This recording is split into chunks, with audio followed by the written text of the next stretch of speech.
अभी मैं आपको और एक टाइप के एक्सेल बताता हूँ जिसका फॉर्मेट थोड़ा सा अलग है। वो अगर आपके पास आए तो आपको कैसे प्रोसेस करना है, ठीक है। मैंने भी उसका एक सैंपल बना के रखा है। हो सकता है कोई कोई क्लाइंट के पास ऐसा भी डेटा आता हो जिसमें side by side data stored है। लेट्स से 0%, 5%, 18%, 28% का डेटा इस तरह यहाँ पे स्टोर्ड है। तो इसे सुविध में हम यहाँ पे हॉरिजॉन्टल शीट कहते हैं कि जिसमें data side by side stored रहता है, कि एक ही बिल में 0% का भी डेटा है, 5 भी है, 18 भी है और 28। किसी किसी में कोई डेटा नहीं है, किसी में कोई है। तो ऐसी टाइप की अगर आपकी शीट हो तो उसको कैसे प्रोसेस करें। तो वो शीट में आप क्या कीजिए, किसी एक को आप कॉमन कंसीडर कर लीजिए, लाइक अ हीरो। इसको आपको कॉमन ले लेना है, बाकियों को आपको अलग से प्रोसेस करना होगा। एक ही शीट में प्रोसेस, बट उसको पहले कर लेना है, बाकियों को बाद में करना। ऑलमोस्ट जो प्रोसेस है वो पहले वाली शीट जैसा ही है, थोड़ा सा इसमें डिफरेंस है। लेट्स से 10-15%। तो लेट्स से यहाँ पे 0, 5, 18, 28 किसी को भी कॉमन ले सकते हो। कंपलसरी नहीं है कि इसको ही लेना है या उसको ही लेना है। तो मैं यहाँ पे 5 को ले रहा हूं। तो अगर मैं 5 को कॉमन लेता हूं तो उसके बाजू में मुझे एक कॉलम ऐड करना है और उसको मुझे हेडिंग देनी है सेल्स लेजर या फिर पर्टिकुलर्स, सेम लाइक जो मेरी प्रीवियस शीट में था वैसे ही। तो मैंने यहाँ पे हेडिंग दे दी है और जिसको मैंने कॉमन लिया है उसके नाम का लेजर मुझे सारे इनवॉइसेस के सामने पेस्ट कर देना है इस तरह। अगर उसके सामने वैल्यू है नहीं है डजंट मैटर, आपको उसको पूरा फिलअप कर देना है सारे इनवॉइसेस के साथ। तो आपको एक्सेल शीट में सिर्फ इतना ही करना है, किसी एक कॉमन लीजिए, उसके नाम का एक पर्टिकुलर का कॉलम बना दीजिए। अब ये शीट को अपलोड करना है तो मैं नंबर 1 पे ले लेता हूँ। अभी आपको वेबसाइट पे क्या अलग करना है वो मैं बता देता हूँ। ये शीट भी मैंने पहले प्रोसेस की है, हो सकता है ऑटो मैप हो जाए। मैं आपको मैपिंग चेंज करके बता दूं। तो इसमें चेंजेस क्या करना है वो मैं बता दूं आपको। देखिए जैसा मैंने कहा 90% ऑफ द चीजें जो थी वो सेम ही रहने वाली, कोई इसमें अलग नहीं है। इसमें डिफरेंस इतना है कि आपको पर्टिकुलर्स की कॉलम में पर्टिकुलर्स ही लेना है, जैसे जो पहले वाले शीट में था वही लेना है पर्टिकुलर्स में आपको ये।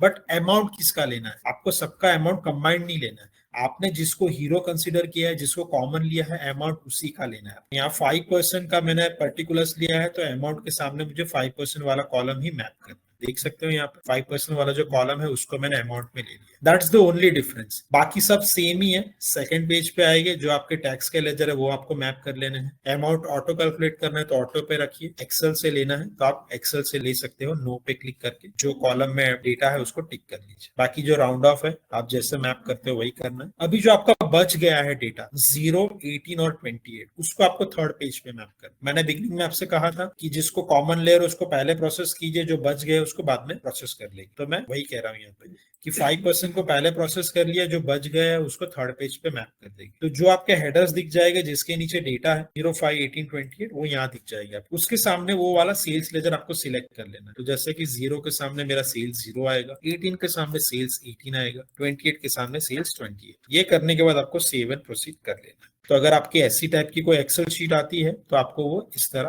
प्रोसेस करनी है। तो आप देख सकते हो ये वाली शीट में 5% आ गया है और उसका टैक्सेबल अमाउंट आ गया है एज पर एक्सेल शीट, और ये सारा टैक्स कंबाइंड आ चुका है एज पर एक्सेल शीट। 0% उसका अमाउंट, 18% उसका अमाउंट, 28% और उसका अमाउंट। तो ये शीट रेडी है, इसको सिलेक्ट करेंगे, सेव करेंगे और सेंड टू टैली कर देंगे।